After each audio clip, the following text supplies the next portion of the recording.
এই পার্লামেন্ট অধিবেশনে ভারতবর্ষের ইতিহাসে জনকল্যাণমুখী একটা স্কিম MGNREGA, যেটা ইউপিএ জামানায় শুরু হয়েছিল, সেই আইনটাকে বাতিল করে সংখ্যাগরিষ্ঠতার জোরে দেশবাসীর ভাবাবেগকে অসম্মান করে একটি নতুন আইন প্রণয়ন করে কেন্দ্রীয় সরকার, VBG রামজি। মহাত্মা গান্ধীর নাম বাদ দিয়ে যাতে করে রাম শব্দটা এনে জুড়ে দিয়ে এখন বলতে শুরু করেছে বিরোধী দলগুলোর প্রতি যে আপ লোক রাম সে क्यों इतना एलर्जी।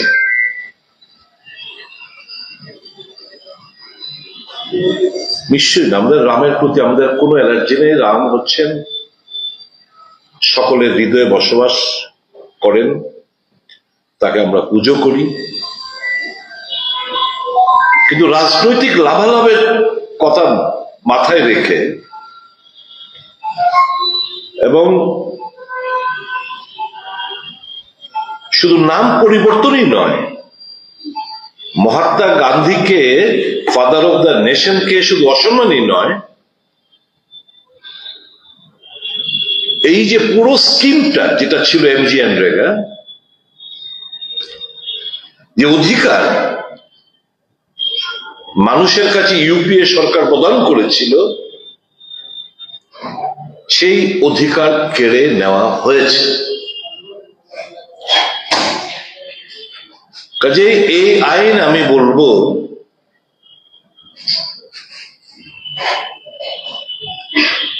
মানুষের অধিকার যেটা কংগ্রেস সরকার দিয়েছিল ইউপিএ জামানায়,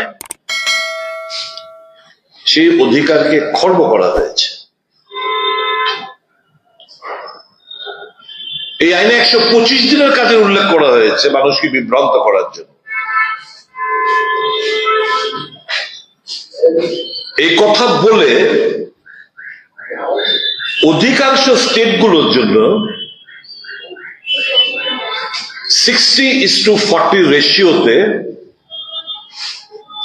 অর্থাৎ 60% টাকা কেন্দ্রীয় সরকার দেবে, 40% টাকা রাজ্য সরকার বহন করতে হবে। প্রত্যেকটি রাজ্য অর্থনৈতিকভাবে বিপর্যস্ত, ঋণে জর্জরিত। স্বাভাবিকভাবেই এই 40% শেয়ার টাকা দেওয়ার মতো অবস্থায় রাজ্য সরকারগুলো নেই। এই যে 125 দিনের কাজ যেগুলো উল্লেখ করা হয়েছে এই আইনে, স্বাভাবিকভাবেই এটা একটা আইওয়াস ধারের কাছে পৌঁছবে না। মানুষ যে ডিমান্ড বেস কাজ এতকাল পেতেন, আমার কাজের দরকার, আমি কাজ করলাম, আমি অ্যাপ্লিকেশন করলাম, আমাকে 15 দিনের মধ্যে যদি কাজ না দেয় আমাকে ভাতা দিতে হবে, কাজের মজুরি না করি আমাকে দিতে হবে, এই যে প্রভিশন গুলো ছিল সবগুলো নতুন আইনে নেই, উধাও হয়ে গেছে। অর্থাৎ ডিমান্ড বেস যে অধিকার, সেটা ছেটে দেওয়া হয়েছে নতুন আইন। তো স্বাভাবিকভাবেই মানুষ এতটা বোঝে না। শ্রমিক, গ্রামীণ অর্থনীতিটা, বিশেষ করে সংকট, দেশের যে সময় সংকট ছিল করোনার সময়, মানুষ এই MGNREGA কাজের মাধ্যমে বেঁচেছে। আর সেই অধিকার নেই। শ্রমিকদের, যারা এমজিএনরেগার শ্রমিকরা আছেন, আগামী দিন বুঝবেন কি দারুণ ভাবে যে এদের ক্ষমতা খর্ব করা হয়েছে, এটা তারা উপলব্ধি করবে। এই আইন যেহেতু পাশ হয়ে গেছে, প্রেসিডেন্টের অ্যাসেন্ট নিয়ে যখন এই আইন কার্যকরী ভূমিকায় আসবে, তখনই মানুষ টের পাবে। মহাত্মা গান্ধীর নাম পাল্টেছে স্বাভাবিকভাবেই, জাতির জনকের নাম পাল্টেছে, আমাদের দেশবাসীর কাছে এটা একটা খুব কষ্টের ব্যাপার। কারণ আমার মনে হচ্ছে মৌলবাদী শক্তি, যে কোনো জায়গায় মৌলবাদী শক্তি যারা রয়েছে, তারা খুব তাড়াতাড়ি ইনফ্লুয়েন্সড হয়। বাংলাদেশে আপনারা জানেন 2024-এর অগস্ট মাসে শেখ হাসিনা সরকারের পতনের পর বাংলাদেশের জাতির জনক বঙ্গবন্ধু মর্মর মূর্তির উপর নোংরা কাজ করতে আমরা দেখেছি, ভাঙতে দেখেছি। আর এখানেও মৌলবাদী শক্তিদের দ্বারা জাতির জনক মহাত্মা গান্ধীকে চূড়ান্ত ভাবে অপমান করা হয়েছে। এই এমজিএনরেগার নাম বদলে ভিবি জিরামজি আইন পাশের মাধ্যমে ওখানকার বাংলাদেশের মৌলবাদী শক্তি আর আমাদের দেশের মৌলবাদী শক্তি, তাদের মধ্যে কোনো তফাৎ আমি দেখছি। এই ফান্ডামেন্টালিস্ট ফোর্সদের বিরুদ্ধেই আমাদের লড়াই।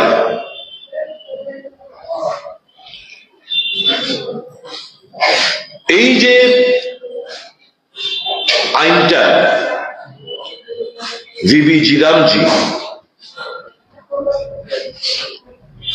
অ্যাসেট ক্রিয়েশন, যেটা এমজিএনরেগার মধ্যে ছিল, পুকুর খনন, রাস্তা, বিভিন্ন অ্যাসেট ক্রিয়েশন,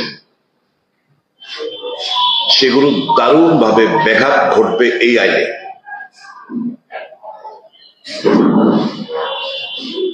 কাজ পাবে না।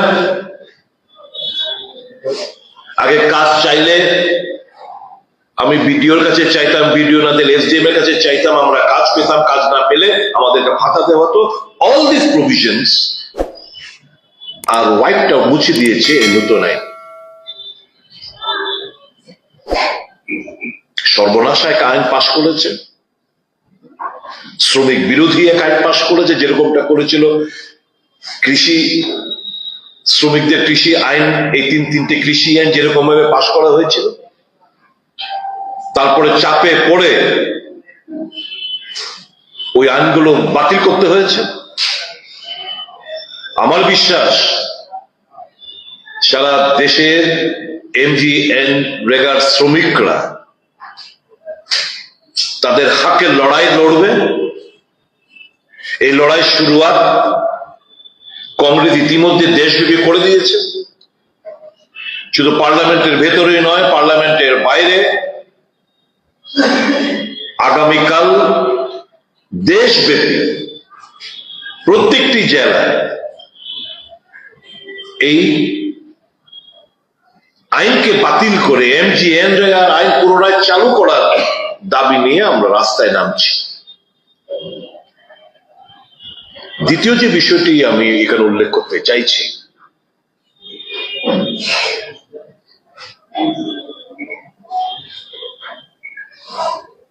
দিল্লির একটি কোর্টের ভার্ডিক্টে পরিষ্কারভাবে বোঝা গেছে যে এতদিন যে আমরা এজেন্সিগুলো নিয়ে কথাবার্তা বলতাম, কোর্টের এক ভার্ডিক্টে যে this case is not maintainable, national হেরাল্ডের কেস, যেটা প্রাইভেট পার্টির এফআইআর এর ভিত্তিতে এতকাল ধরে 2012 সালের সুব্রমণিয়ান স্বামীর দ্বারা এক পিটিশন 2025 সালে এসে কোর্ট বলছে where is the FIR? Private party FIR is not maintainable in PMLA cases. Prevention of money laundering কেসগুলোতে পুলিশ হোক, সিবিআই হোক, বিভিন্ন এজেন্সি দ্বারা মামলা রেজিস্টার করতে হয়। কিন্তু এই মাসখানেক আগে একটা কেস রেজিস্টার্ড হয়, দিল্লি পুলিশের কেস রেজিস্টার করেন। তাহলে এই যে 13 বছর ধরে এই যে চার্জশিট জমা দিলেন দিল্লি কোর্টে, এটা ইনফ্রাকচুয়াস, মেনটেনেবল না। এই রাহুল গান্ধীজিকে 56 ঘন্টায় ইডি অফিসে বারংবার ডেকে নিয়ে জেরা, একজন বয়স্ক মহিলা আমাদের পার্লামেন্টারি পার্টির চেয়ারপারসন সোনিয়া গান্ধীকে ইডি অফিসে ডেকে নিয়ে 10 ঘন্টা জেরা। অল আর ইনফ্রাকচুয়াস। এই যে চার্জশিট যেটা জমা দিয়েছিল দিল্লি কোর্টে, যেহেতু কোনো এফআইআরই নেই, তাহলে এত কালের যে চার্জশিট ফার্কশিট যাই আছে আদি গোড়া কিছুই তো নেই, কারণ there is no case of money trail. Money ট্রেলের কোনো ঘটনা ঘটেনি।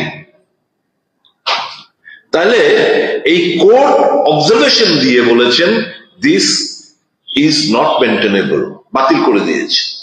আমি জানি, আমরা জানি এরা হয়তোবা ফার্দার এপিল করবে হ্যারাসমেন্টের জন্য। ওই যে নতুন আবার কেস রেজিস্টার করেছেন, আবার হ্যারাসমেন্ট করার জন্য হয়তোবা রাহুল গান্ধী সোনিয়া গান্ধীকে আবার জেরবার করবেন, হেনস্থা করবেন। এটাই তো উদ্দেশ্যমূল। কাজেই এই কোর্টের অবজারভেশনে তাদের মুখে ঝামা দিয়ে বসে দেয়নি ইডি কিংবা সংস্থাগুলো। তারা যে মোদি অমিত শাহ কাঠপুতুল, কোর্টের এই ভার্ডিক্টে এটা একদম পরিষ্কার হয়ে বেরিয়ে এসছে। All these institutions are caged parrot. স্বাধীনভাবে কাজ করার তাদের কোনো এখতিয়ার নেই, ক্ষমতা নেই। তারা শুধু অঙ্গুল হেলনে তারা কাজ করে বেড়াচ্ছে। বিরোধী নেতাদের হেনস্থা হচ্ছে। ন্যাশনাল মিডিয়া, আপনারা যারা মিডিয়া বন্ধুরা রয়েছেন, খবরের কাগজগুলোতে দেখুন কংগ্রেস সম্পর্কে, কংগ্রেস নেতাদের সম্পর্কে হেডলাইন গুলো ভাবুন। লোক সমক্ষে কংগ্রেসকে হেয় প্রতিপন্ন করা, রাহুল গান্ধীর ইমেজকে টার্নিশ করা, সোনিয়া গান্ধীর ইমেজকে টার্নিশ করা, এটাই ছিল মূল উদ্দেশ্য এবং লক্ষ্য। এবং নির্বাচনে, বিভিন্ন নির্বাচনে এই ইস্যুগুলোকে কাজে লেগেছে তারা। ন্যাশনাল হেরাল্ডের কে ফাতিগোড়া কি আছে আপনারাও জানেন, আমরাও জানি না, কিছুই নেই। আমরা এর আগে সাংবাদিক সম্মেলনে বলেছি। কিন্তু এই নিয়ে রাজনৈতিক ভাবে শুধু হেয় প্রতিপন্ন করাই উদ্দেশ্য নয়, রাজনৈতিক লাভালাভ, মানুষকে বিভ্রান্ত করে ভোটের মাইলেজ কিভাবে পাওয়া যায়, কংগ্রেস দলকে টার্নিশ করে, তাদের নেতাদেরকে টার্নিশ করে, এটাই ছিল এই ন্যাশনাল হেরাল্ডের মূল উদ্দেশ্য এবং লক্ষ্য। এই কেসে ন্যাশনাল হেরাল্ড ব্রিটিশ জামানাতেও তাদের মাথা ব্যথার কারণ ছিল। ন্যাশনাল হেরাল্ড আজও এই ব্রিটিশদের দালাল, তাদের চিন্তা ভাবনার বহিঃপ্রকাশ যে ঘটেছে, বোঝা যাচ্ছে ন্যাশনাল হেরাল্ড তাদেরও মাথা ব্যথার কারণ। কাজেই national Herald is a heritage, যেটা কংগ্রেসীরা, দেশবাসীরা, দেশপ্রেমীরা এটাকে জীবিত রাখবে। আবারও BJP stands exposed before the common man of this country that ED and all other institutions have been playing in the hands as a puppet in the hands of Modi and Amit Shah. The Delhi court verdict is crystal clear. They have rubbed mud on their faces of ED by this verdict. কাজেই যারা বিভ্রান্ত হয়েছিলেন তাদের কাছে আজকে press meet এবং এই কোর্টের ভার্ডিক্টে পরিষ্কার, this was intention is to malign the Congress party and their leaders, nothing more than that. Third যে ব্যাপারটা আমি এখানে উল্লেখ করতে চাই, সাম্প্রতিক যে বাংলাদেশে যে কাণ্ড কারখানা চলছে, ভারতীয় দূতাবাসের উপর আক্রমণ করার প্রচেষ্টা, ওখানে হিন্দু কমিউনিটির উপর অত্যাচার, একজন ময়মনসিংহ জেলার একজনকে মেরে তাকে আগুন দিয়ে পুড়িয়ে দেওয়া হয়েছে।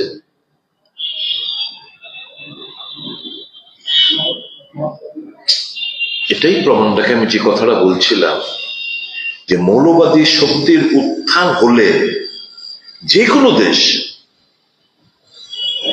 বিপদ আসন্ন। এই যে ঘটনা আমরা দুঃখ প্রকাশ করি, নিন্দা জানাই, এবং নিশ্চয়ই আমাদের ভারত সরকার বাংলাদেশ সরকারের সঙ্গে বিষয়গুলো নিয়ে টেক আপ করেছে। আর আমাদেরও উচিত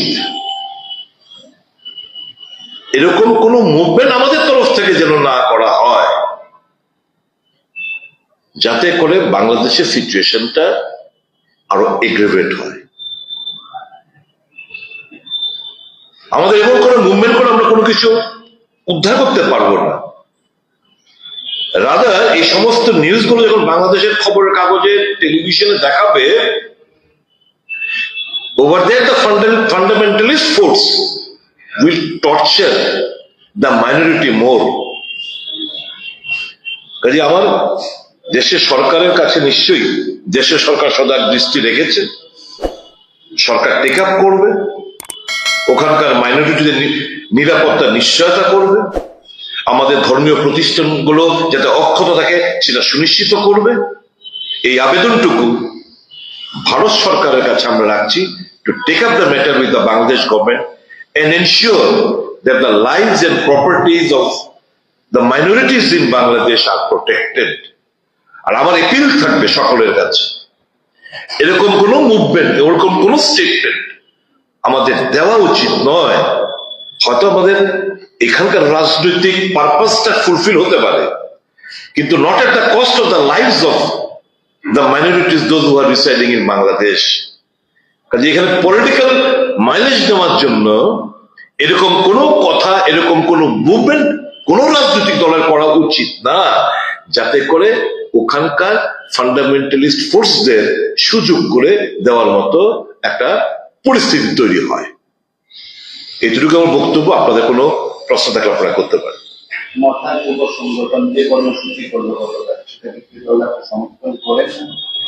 আমি তো বলছি যে কোনো রাজনৈতিক দলের কিংবা কোনো সংস্থা এমন কোনো কিছু করা উচিত নয় যাতে করে বাংলাদেশে এই আগুনের মধ্যে একটু ঘি ঢালার মতো পরিস্থিতি যেন আমরা তৈরি না করি। এরকম কোন স্টেটমেন্ট আমাদের দেওয়া উচিত নয়, এমন কোন মুভমেন্ট আমাদের করা উচিত নয় that will aggravate the situation in Bangladesh, and the worst sufferers in Bangladesh will be the minority of Bangladesh. এরকম কোনো করা উচিত না আমাদের। বরঞ্চ ইন্টারন্যাশনাল ম্যাটার আমার আপনার স্টেটমেন্ট দিয়ে মুভমেন্টে কিছু এগোবে না, পিছবে না। We have to request the central government, যেটা আমরা আজকে করছি, to ensure, to take up the matter with the government of Bangladesh and to ensure that the lives and properties of the minorities residing in Bangladesh are protected.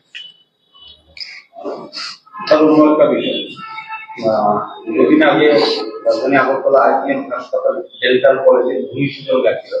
সেই জায়গায় আপনি যখন dental college শুরু হয়, আপনি তখন পিএমও সম্ভবত ticket পাঠিয়েছিলেন যে নিয়মের সঙ্গে আপনার যদি এ ব্যাপারে কোনো প্রশ্ন থেকে থাকতে পারে পরবর্তী সময় নেবেন। আজকে এই তিনটি ইস্যুর বাইরে এই তিনটি ইস্যু রিলেটেড যদি কোনো প্রশ্ন করতে পারেন, এর বাইরে কোনো কিছু উত্তর দেব।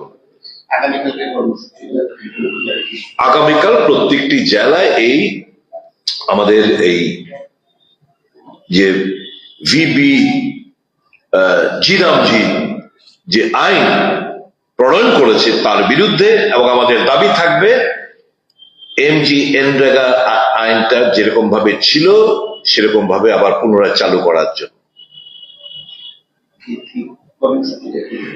প্রত্যেকটি জেলায় আমাদের, সারা দেশে প্রত্যেকটি জেলায় আমাদের বিক্ষোভ কর্মসূচি হবে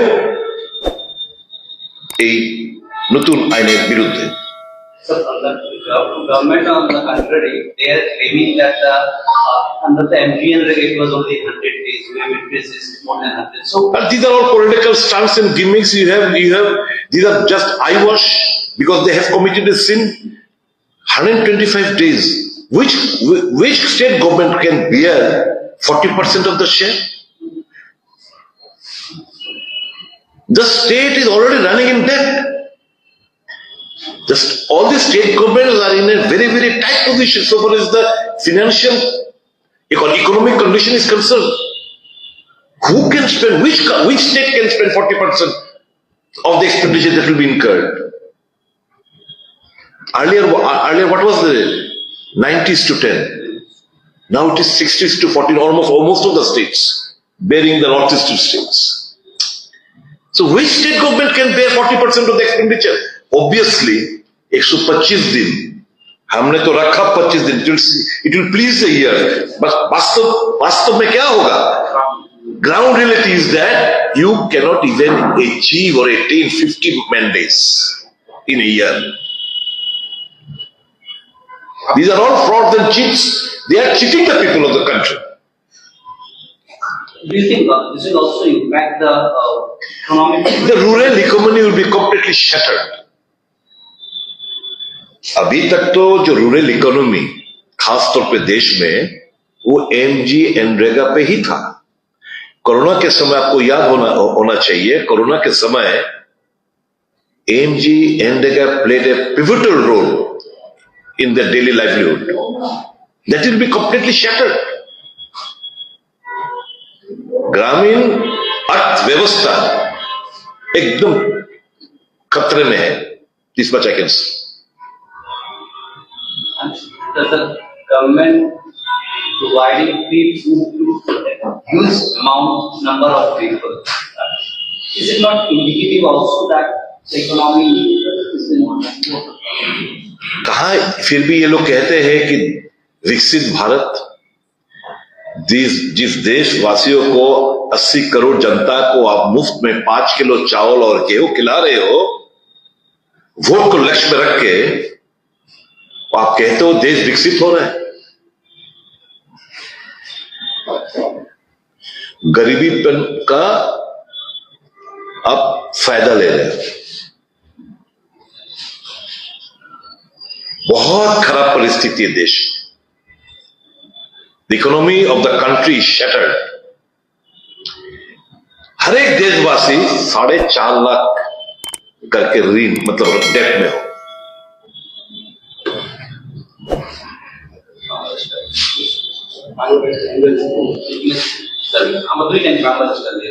Being in Tripura and a large number of, we have our old roots in present Bangladesh. So the present development since 24 August 24 is in hand. So how do you see that? You see, there has been a spurt in fundamentalist forces in Bangladesh as well as in India. Now these fundamentalist forces in Bangladesh, we should be careful in delivering statement or in organizing any sort of movement. My movement over in Agartala or in Tripura or in Assam or in West Bengal, what will we achieve? We'll achieve big zero. Yes, we'll achieve that by ये party तो हिंदू का पुजारी है। देखो इंडी कलकत्ता में, देखो त्रिपुरा में, देखो असम में कितना बड़ा जुलूस निकाला है। उल्टा सीधा स्टेप इन हम लोग रखेंगे तो इससे क्या होगा, वहां पे माइनॉरिटी के ऊपर अत्याचार और बढ़ेगा। तो हम सिर्फ, हमारा पार्टी की तरफ से हमारा इतना ही मांग है, प्रधानमंत्री और केंद्र सरकार के पास, कि बांग्लादेश का स्थिति जायजा लेकर उनसे, गवर्नमेंट ऑफ बांग्लादेश से बातचीत करके इतना इंश्योर करिए कि वहां का जान माल का जो lives and properties are well secured over there in Bangladesh, specially that of the minority community and our places of worship are protected.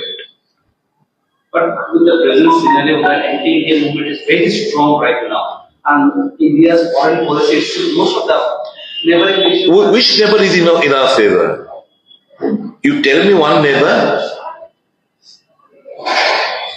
So far as the foreign policy is concerned, we stand exposed. In Operation Sindoor, many countries stood beside Pakistan. But no country जिसको मोदी जाके छप्पी पप्पी दिया, एक भी ऐसा देश नहीं है जो भारत के पक्ष में बयान दिया है, भारत के पक्ष में खड़े रहे, एक भी देश नहीं है। That exposes our foreign policy कि हम छप्पी पप्पी में व्यस्त रहे, मीडिया में दिखावा के व्यस्त रहे, अंधभक्त को प्रचार करने में व्यस्त रहे, और देशवासियों को कुछ नहीं मिला, देश को कुछ नहीं मिला, सिर्फ प्रचार मिला है। पप्पा को टच किया, युद्ध रुकवा दिया, ये सब प्रचार में आया, लेकिन वास्तव में कुछ नहीं मिला।